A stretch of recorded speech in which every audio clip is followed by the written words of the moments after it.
Ilan na ang namatay sa dagat at nahilo sa kanyang tinig.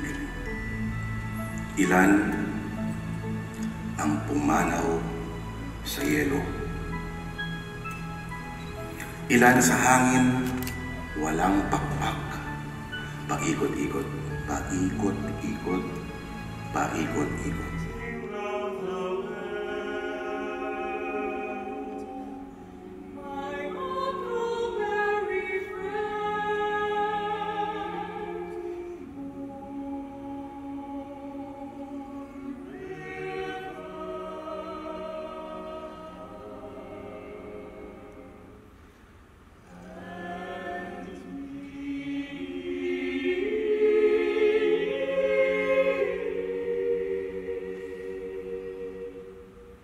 I love you, Cirilo.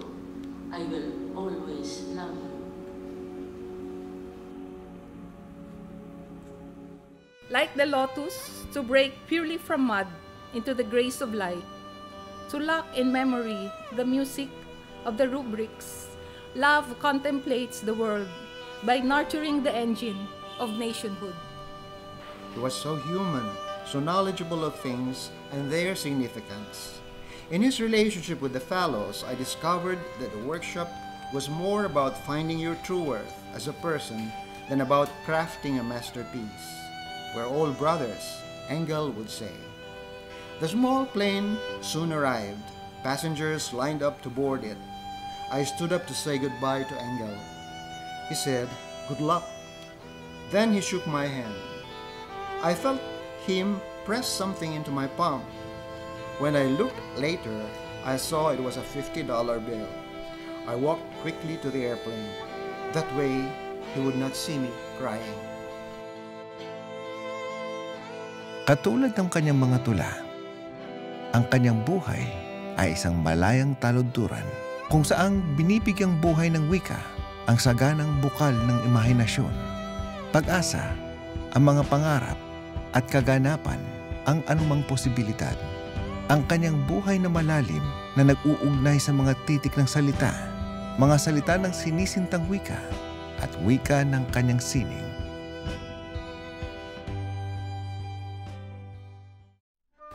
Soldiers throw it over enemy lines in the hope of igniting revolution, but get only a strain of Vivaldi and two boys chasing a dog in the field.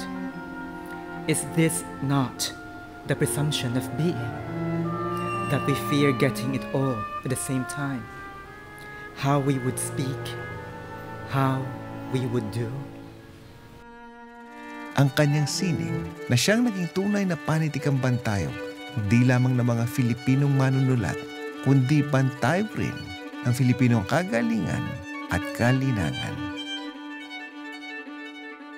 Ating buklatin ang mga pahina sa imahinasyon ng isang epikong makata. Ang buhay ni pambansang alagad ng sining, Cirilo F. Bautista. Makata, kritiko, nobelista, at guro. Si Cirilo F. Bautista ay isinilang noong 9 ng Hunyo taong 1941. Naiiba di lamang sa kanyang 4 na kapatid, kundi pati sa iba pang mga bata. Si Cirilo ay tahimik at mapag-isa, habang ang mga kabataang tulad niya ay naglalaro. Inilalaan ni Cirilo ang kanyang oras kasama ang anumang babasahin na kanyang mahawakan. Sa kanyang isip, nabubuhay ang isang munti, ngunit malawak at makulay na daigdig. Isang mundo na puno ng hiwaga, ang mundo ng panitikan.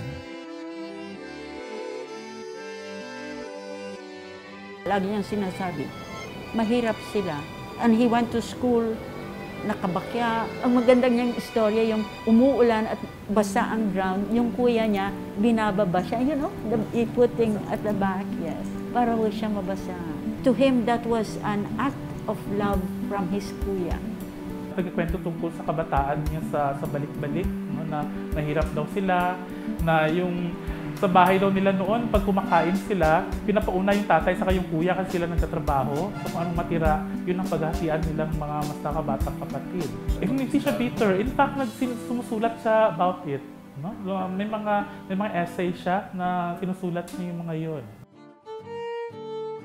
Bago pa man ay maaga nang nahalina ang batang si Cirilo sa karikitan ng mga salita, sa kanilang kahulugan at mensaheng dala. Sa kanyang pakikinig at pagmamasid sa mga taong nag-uusap, kanyang masugid na pinagmamasdang nabubuhay ang bawat salita. Let me read that part.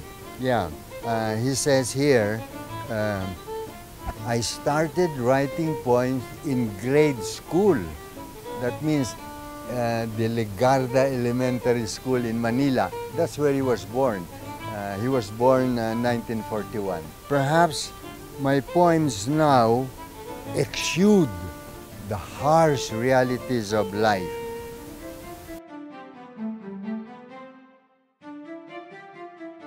Uhaw sa kaalaman, sa mga bagong salita at kaisipan, ang pag-ibig ni Cirilo sa pagbabasa ay siya ring naging ugat ng kanyang kahusayan bilang mag-aaral.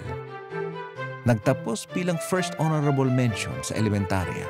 Nagtapos rin si Cirilo bilang valedictorian sa mataas na paaralan ng MAPA. At 9, I was selling newspapers. At 11, I was a boot black. Mahusay na mag-aaral. Mahusay at hinahangaan rin na propesor. Ang disiplina ng pagkatuto ni Cirilo F. Bautista ay isa sa mahahalagang katangian na kanyang matagumpay na nadala sa pagiging manunulat at naisalin sa pagtuturo. Kanya ring ipinamulat, di lamang sa henerasyon ng mag-aaral na sumailalim sa kanya, kundi pati na rin sa mga kabataang nagnanais maging manunulat, ang halaga ng disiplina at dedikasyon. Napaka-istrikto. Alimbawa, siya ang thesis advisor ko. So mga 3 times ako mag-major revision sa kanya. Mga 3 times ako nasigawan. No? Sabi niya, ayusin mo yan, ayaw kong mapahiya. Ganyan siya. He has his personality, which, he has his aura, says, don't mess with me. No, medyo terror kasi talaga siya. Totoo naman. As a teacher, I didn't find that he was a terror because he simply asked us to do our best.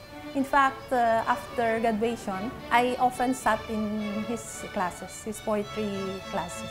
At sa totoo lang, si Dr. Bautista, pusong mamun siya pag ikaw ay isang manunulat.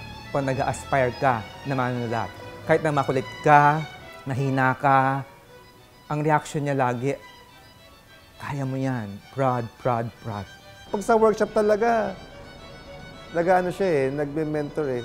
Hindi, pwedeng personal, pwedeng as a group sa mentor yung ginagawa niya. Yeah, very generous si Sir. So I remember, after ko nag-aral ng MFA sa Lasal, nag-volunteer ako sa isang NGO sa Palawan, and I stayed in Palawan for 3 years to edit a paper.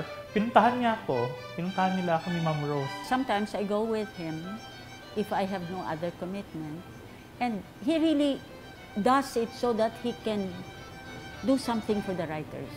He believes that we have many creative people and he wants to nurture whatever germ of creativity there is in them. Kumuha ng degree sa Ingles sa Universidad ng Santo Tomas. Dito kanyang natuklasan ang mga klasikong panitikan ng mundo. At mula rito, walang naging mas mahalaga pa para sa kanya, kundi ang hangarin na maging mahusay sa kanyang napiling sining. Kasi ang gusto talaga niya mag-architecture sana or mag-fine arts. Kaso lang, mahirap daw sila. Wala siyang pambili ng materials. At least kung mag-literature siya, ballpen na sa papel kailangan niya. No? Katunayan, naglalakad lang siya minsan.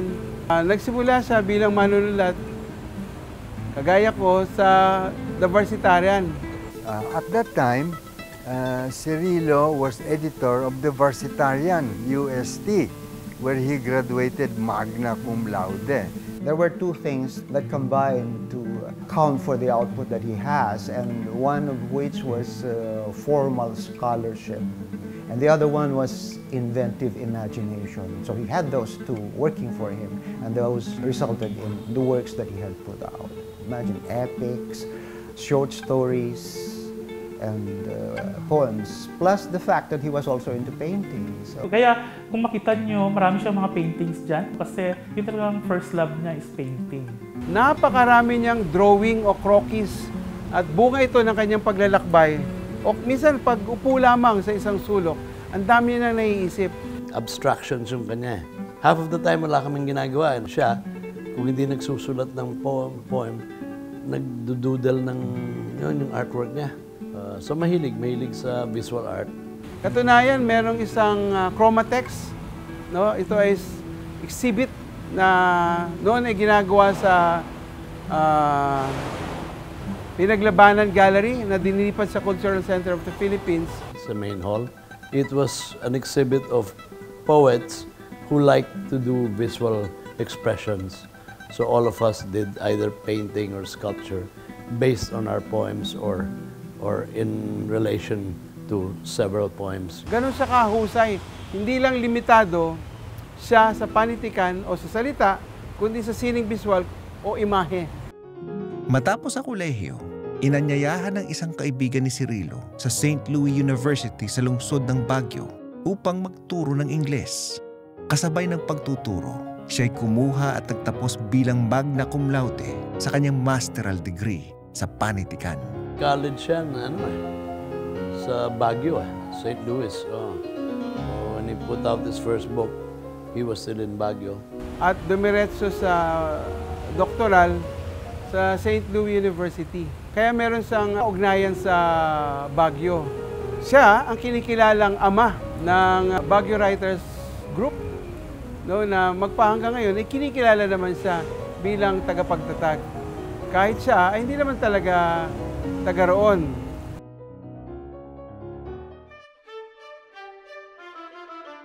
Sa pagitan ng pagtuturo at pag-aaral, ay patuloy rin sa pagsusulat si Cirilo. Isinumiti ang mga likha sa iba't ibang pahayagan at magazine. Anong saya ang kanyang naramdaman nang mailathala ang kanyang isinulat sa Liwayway, ang magazine kanyang kinalakihan.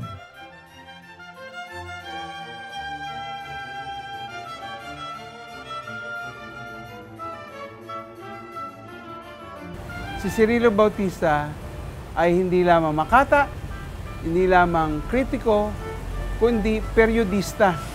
Katunayan, inaabangan ang kanyang column sa Panorama, ang lingguhang magazine ng Manila Bulletin na naglalabas ng kanyang mga prinsipyo sa hindi lang sa panitikan kundi sa pangkalahatan ay sa sining at kultura sapagkat kakaiba siya magsulat. We would see in the literary pages of Free Press, Graphic Magazine, Panorama, ganyan na madaming malalakas. Also, Cirilo was a journalist, in the sense that he had a regular column. Sa St. Louis University, kanyang makikilala ang binibini na hindi lamang pag-aalaya ng maraming tula, kundi magiging katuwang din habang buhay.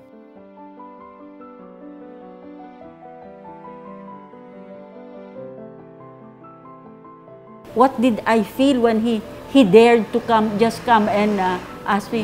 Nothing. Basta, I just told him, it is fine because I like him, you know, he's a very intelligent man. I like intelligent guys. She's a very beautiful girl.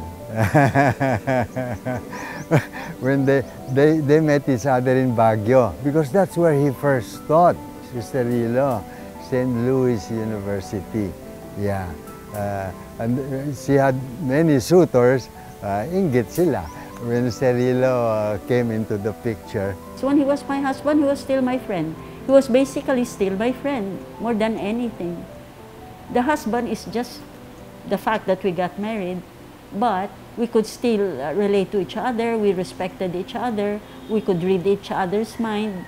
Rosemary is a fantastic a fantastic lady. Yeah, he took care of Cirilo when Cirilo was already not so mobile, in a wheelchair, and so forth. Cirilo is a very quiet man, but even in his silence, he was eloquent.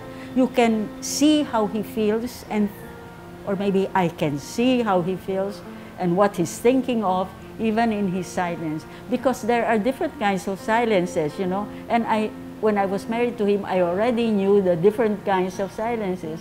One of disapproval, the other one is of, you know, being comfortable. I feel like I was an extension of him, and he does not have to tell me anything. What he feels, I feel, and there's no need for words. Sabi niya, mas swerte ako kay Ma'am Rose mo kasi mabait siya, very understanding. Because I loved him as a writer. I love him for what he is. Whatever he is, I love him. When I married him, I knew he was a writer. And I take that. And I like it. Not just take it, I like it. 112 words for Rosemary. 3 times a mother and still a wife.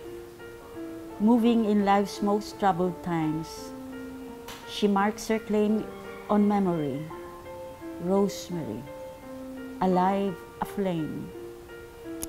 Thus fixed in fate, wise in the works of loving, she multiplies the grace of this household, such that simple things bloom in plenitude. Flowers grow in her gestures, solitude retreats with her smile, and death in his cold exactitude accepts her compromise. She takes the beginning and end of days without rancor or regret, nor put a price on her healing words that shape our daily ways. How then do I sing the sweetness in her name with these poor lines, wretched poet as I am? Matapos ang ilang taong pagtuturo at pag-aaral sa St. Louis University, siya'y bumalik sa Maynila. Lumipat si Cirilo sa De La Salle University upang magturo. Dito kanyang kinuha ang doktorado sa sining ng wika at panitikan. Sa pare-parehong panahon, siya ay nakatanggap ng isang mahalagang pagkakataon upang magpalawig ng kahusayan sa pagsusulat. Ito ang fellowship grant para sa International Writing Program ng University of Iowa. Isang programang kanyang tinapos kung saan siya ay pinarangalan ng honorary degree. Sa kasalukuyan, siya ang natatanging Filipino nakatanggap ng prestihiyosong karangalan mula sa pinagpipitagang paaralang ito ng Estados Unidos. And then later on, the distinctions he received, including scholarships, validated the fact that his skill in the English language was of a certain level. I'm speaking principally of his the fellowship he enjoyed in Iowa, the Iowa Creative Writing Program. No? Dalawang klase yan. Merong International Writing Program in Iowa. I think he enjoyed both. But Cirilo stayed there, I think, for a year. So he actually really joined the workshop. You know? And he gained recognition from among the fellows, from the professors or the older people in Iowa who were poets. They were struck by his poetry.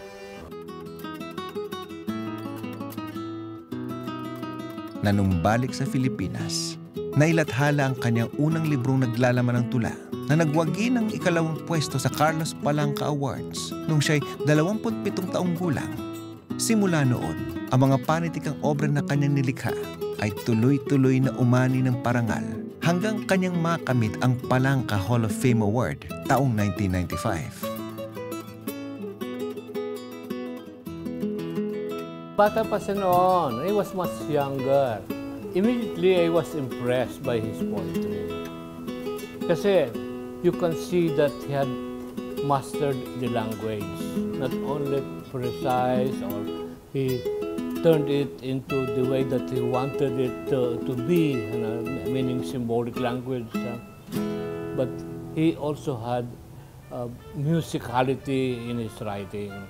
This is a very important element in poetry because poetry is language with music.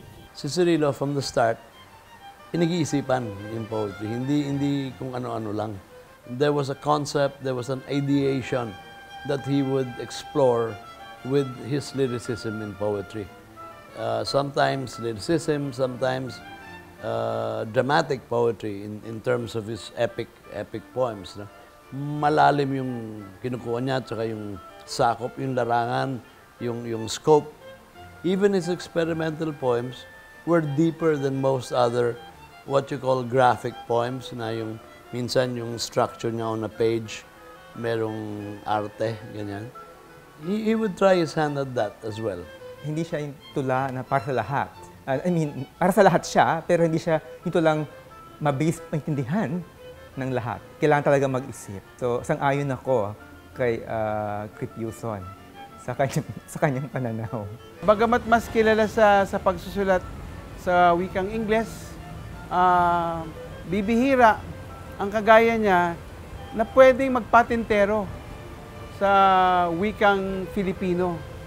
Mabibilang mo lamang sa daliri sa Pilipinas ang nakakapagsulat ng mahusay sa Ingles at Filipino.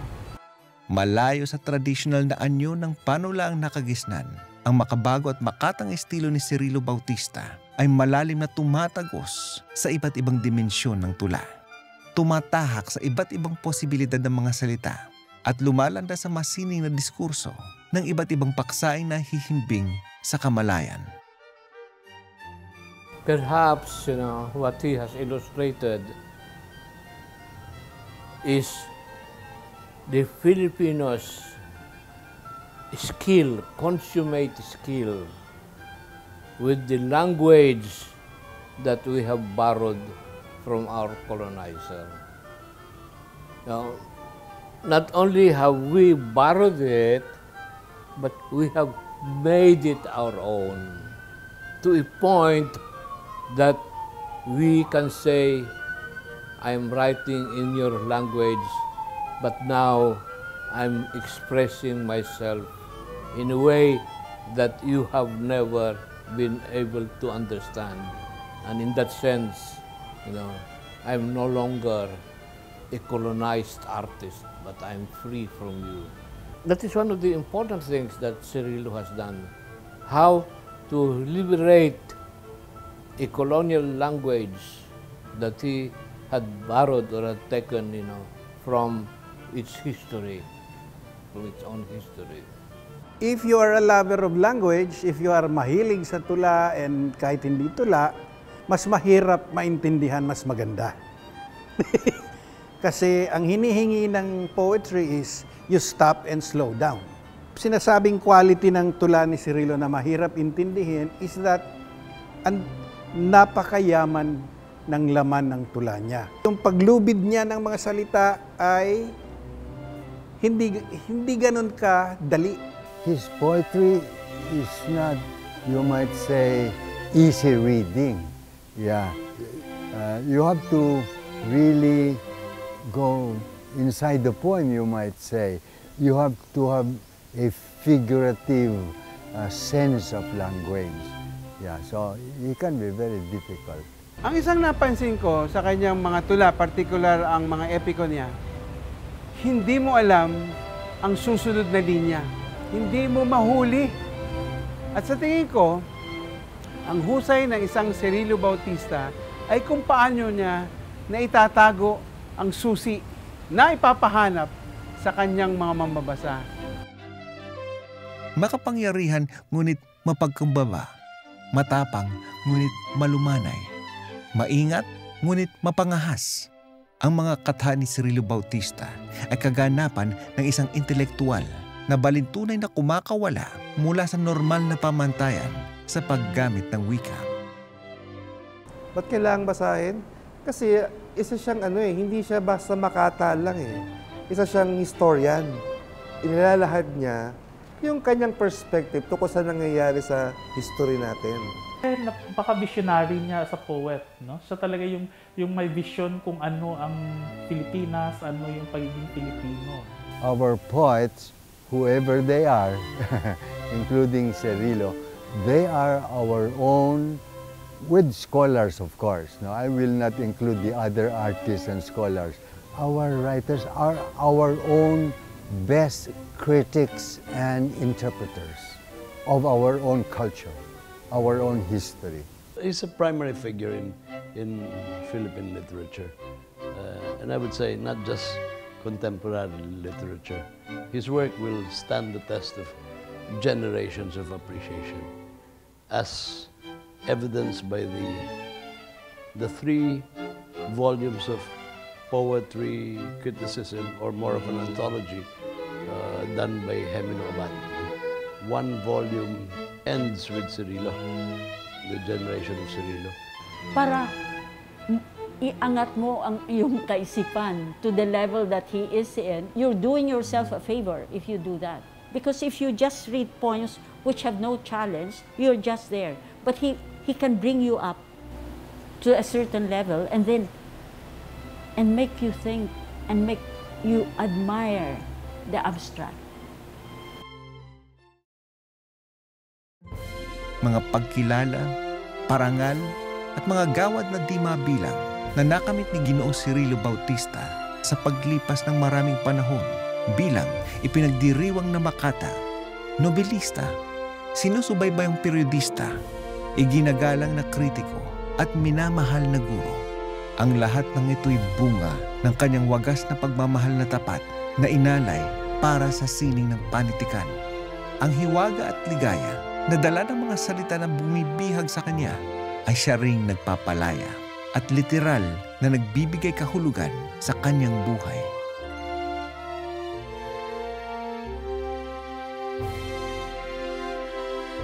Higit pa sa mga tropeo, medalya at mga plake na patunay ng kanyang henyo at kahusayan bilang manunulat, kritiko, guro at paham ng akademya ay ang pamanang legasiya na kanyang iniwan sa larangan ng panitikan.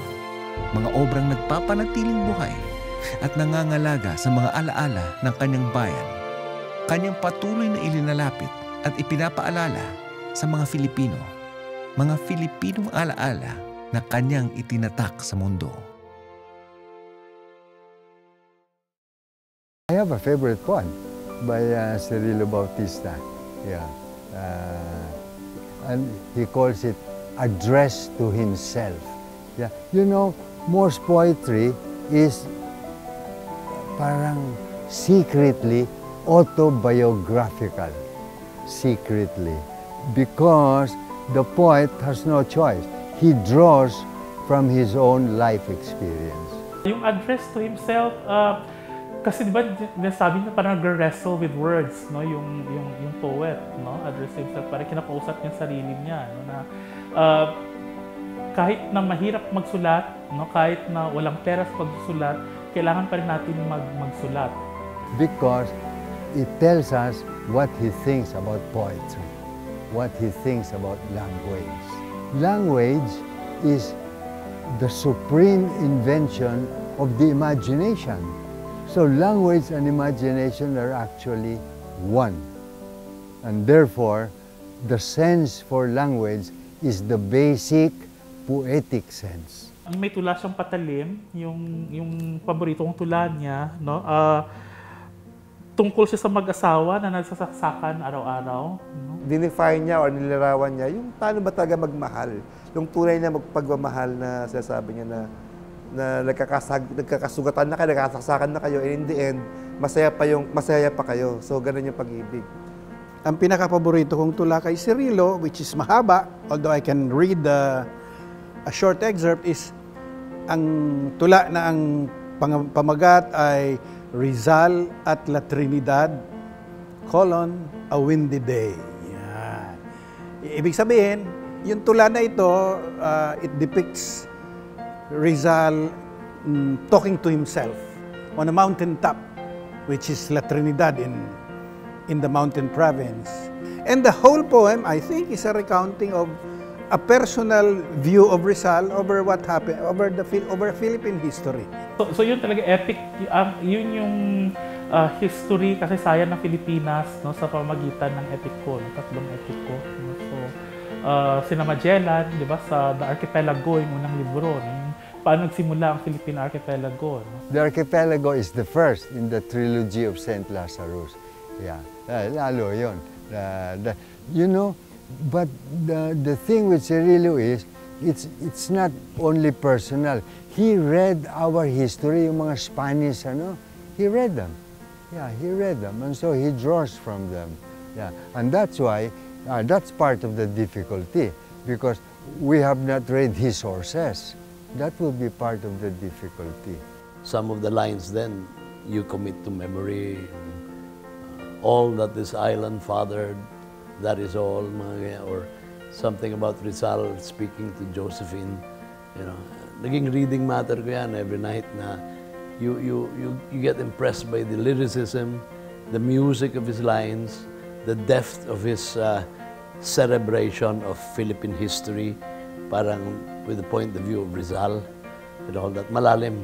And then yung pangalawa, Telex Moon, no? Yun naman yung love story ni Sagisag at ni Josephine Bracken. No? Kasi isa sa mga hinangaan ni Cirilo Bautista, si Sagisag din. At yung pangatlo, yung Sunlight and Broken Stones. No? Yan yung madugo nating kasaysayan bilang bansa. My favorite work is probably this, in many ways.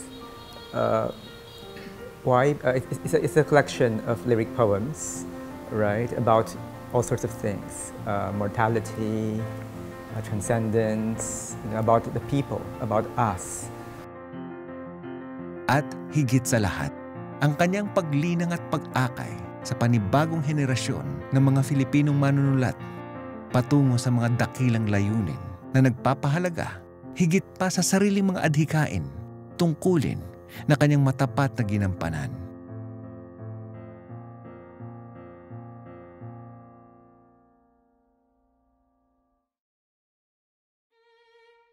It was Cirilo Bautista who took the initiative, to gather us together. The original group, or founders, if you might say, of the Philippine Literary Arts Council, that was September 8, 1981. So, but we thought there should be one more outlet for the poets. And that's why the following year, 1982, we came out with Caracoa 1. It was a war vessel. And that started our bonding sa PLAC. All the more na naging parang etsapuera kami sa gobyerno, we continued with Caracoa. It became very, very intimate, that group, very strong. The first issue were poems by us, but subsequent issues, we invited other poets to contribute to Caracoa. That lasted for about 30 issues. Advocacy talaga ni Sir, marami siyang tinulungan sa regional writing, di ba? So, nasa sentro siya, nasa Metro Manila siya, base. English writer pa siya primarily, tapos sa De La Salle University pa siya nagtuturo. Pero kapag summer, lumalabas siya ng Manila para tulungan yung mga batang manunulat tulad ko. No? Bago pa man nagkaroon ng Centennial Literary Prize, nauna na si Cirilo Bautista sa pagsulat ng epiko na bago o makabago. Kung di ako nagkakamali, baka siya pa nga ang nakaisip o naka-impluwensya sa mga organisador ng Centennial Literary Prize na ang premyo ay 1 milyong piso noong 1998 bilang pagdiriwang ng ikasandang anibersaryo ng sentenaryo ng kalayaan ng Pilipinas na isa rin sa nagwagi. Isang dakilang bantayog ng Filipinong panitikan, dakilang kritiko ng Filipinong kamalayan, dakilang makata ng Filipinong diwa, at dakilang alagad ng Filipinong kalinangan.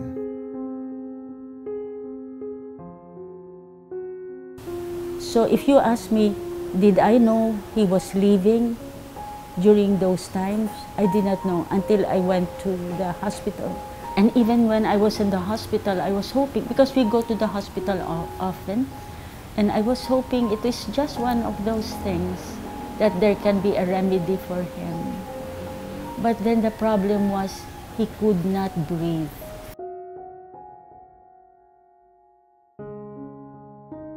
He's very kind in spite of the fact that he's already at the peak of his career, almost a national artist for literature.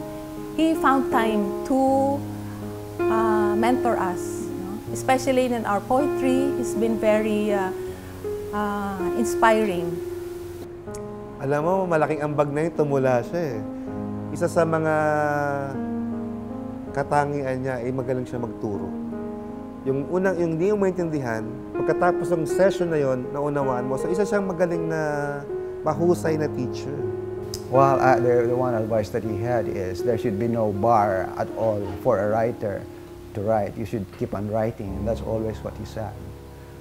But very simply, his entire body of work, the entire corpus of literature, which is very, very substantial. No? I would think he must have written or authored at least 20 or more books, no? Volumes of poetry, fiction, English and Filipino. That would be the main contribution. It'll stand the test of time. No? Eventually, siguro, certain literary fads might render some of his poetry outdated in a sense, no? Yung style, but it might come back again, ganyan. But his lyric poems, malalakas pa rin eh. And that would be the main contribution. I think of him, in the words of Crepuson, dakilang tao. Yeah, dakilang tao. He cannot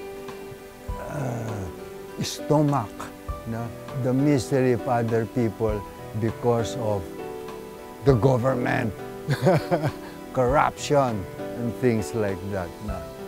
That's why he's an angry poet. He was a great artist, there's no doubt about that. Like I said, perhaps the greatest English poet we ever had. It would be very difficult for any generation of poets in English to do or to surpass what Cirilo has done. That's for sure. He makes them aware of who they are and what they are, and make them feel proud of who they are by his writings. And he also educates by, like the archipelago, he educates people on what they are as Filipinos. Parang he gives the identity of the Filipino dignity. Siya yung ultimate poet, no, of the Philippines. So, siguro kung meron tayong kandidato for Nobel Prize, no, siya yun. He's not only a Filipino poet, but also the poet of the world. How hard I have made life for you, Cirilo, who wrestle with words to free my mind. Your various battles you do not know, poise at me the same buckle, the same wind that eagles in anger hotly ride on. Yet buckles you never break, though blind. At times you pine and pine for beauty gone. Never take the same courage, mon ami. Wisdom and the past are never one. But learn to distrust language that we in constant dreams deem only fact. Kill it in seduction of heraldry. So eagle-like you may invent your act. Then think you walk in a world of thrall, where beauty walks too, but does not look back, crossing the foggy fjords of the skull. Cirilo F. Bautista, pambansang alagad ng sining sa panitikan. Sagisag Kultura ng Pilipinas.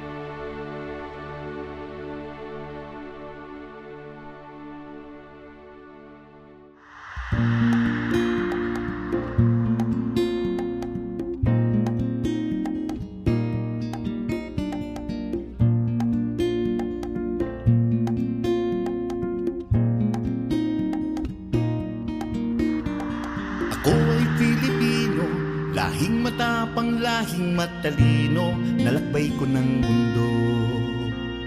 Walang unos o bagyo sa aking gugupo, lahi ng matatag. Ako ay Filipino. Ako ay Filipino. Ako'y makadiyos. Ako ay Filipino. Ako'y makatao. Saan man makarating, sino man makapiling. Aangat ang galing habang buhay. Filipino. Filipino.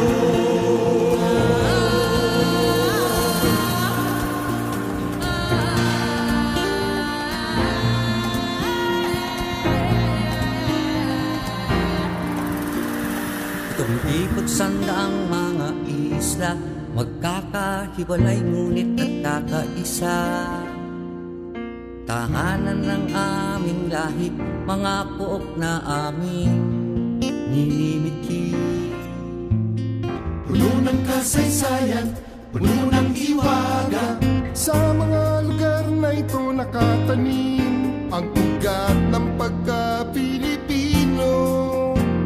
Ako ay Filipino. Ako'y makadiyos. Ako ay Filipino. Ako'y makatao. Saan man makarating, sino mang makapiling. Aangat ang galing habang buhay. Filipino. Filipino.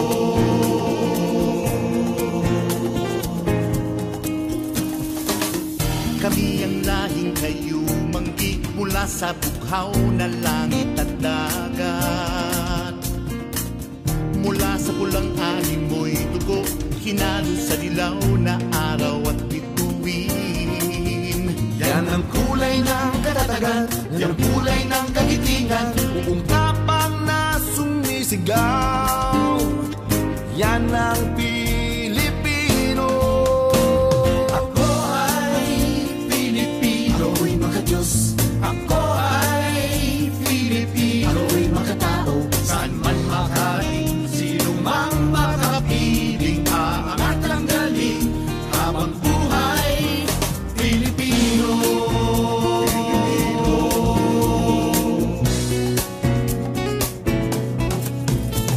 Ito may dala ng pagkakataon o sadyang binuot naging okasyon. Pagdiriwang ang aming kasiyahan, ipinagbubunyi ang kalayaan. Pinupuri ang katapangan, kapanganakan, pag-iisang dibdib. Pagbalikbayan o talino ng tatagisa.